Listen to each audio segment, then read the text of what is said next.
Kay nanay, mahalin mo ang sarili mo at dapat malakas ka na balik lang sa lahat ng laban. Ano ang problema na darating, kaya natin ito yan. Kaya happy birthday! Mahal na mahal kita na kahit alam mo na sabi mo nga sa akin, si Duterte ako, pero ang puso ko na hindi si Duterte. Yan ang tandaan nyo. Mahal na mahal ko kayo, pati mga kapatid ko. Kung ano man ang narating ko ngayon, iparanas ko talaga sa inyo. Sa mga anak ko, ito lang ang masasabi ko sa inyo. Sabihin ko na, huwag kayo magsilos. Dahil lahat mahal ko kayo. Ibigay ko naman lahat talaga sa inyo.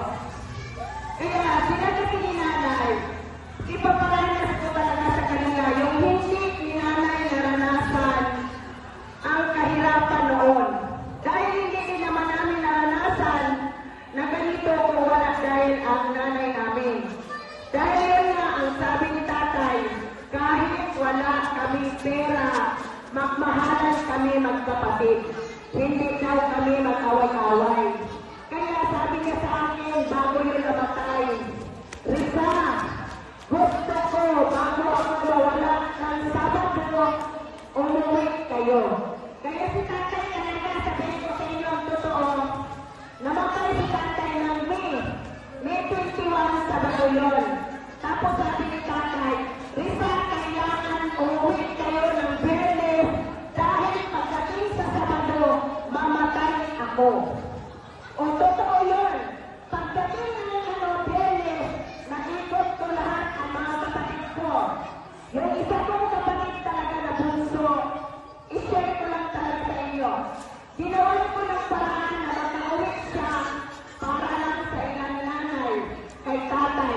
Dahil sabi ni tatay, sa lahat ng anak na, yun ang pinakagwapo.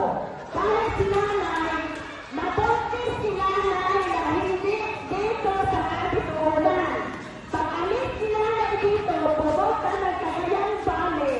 Pagbalik ni nanay, nabuntis daw si nanay. Kaya ang sabi ni tatay, hindi daw sa kanya, kaya daw gwapo ang bunso namin.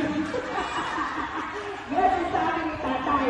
Kaya sabi niya, bago talaga siya pumanaw dito sa mundo, ipunin kami lahat. Tapos, nagawa ko ng paraan na naito namin, hinanap ko yung kapatid ko, nakita namin sa Batangas. Tapos, hinatid namin ni tatay. Hinatid namin sa Pasay.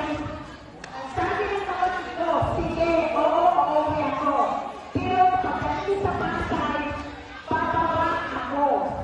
Sabi ko naman kay nanay, sige nanay, magtago tayo. Magtago tayo na kunwari umuwi na tayo. Tapos totoo talaga bumaba siya. Dahil ayaw na umuwi dito sa Kapitulan, hindi namin kung ano sa doon. Pero nay, ito lang ang masasabi ko. Kahit hindi man siya nakarating, talagang puwersihin ko na makauwi siya. Gagawin ni mga yan. Manakasin ko lang ng panganay.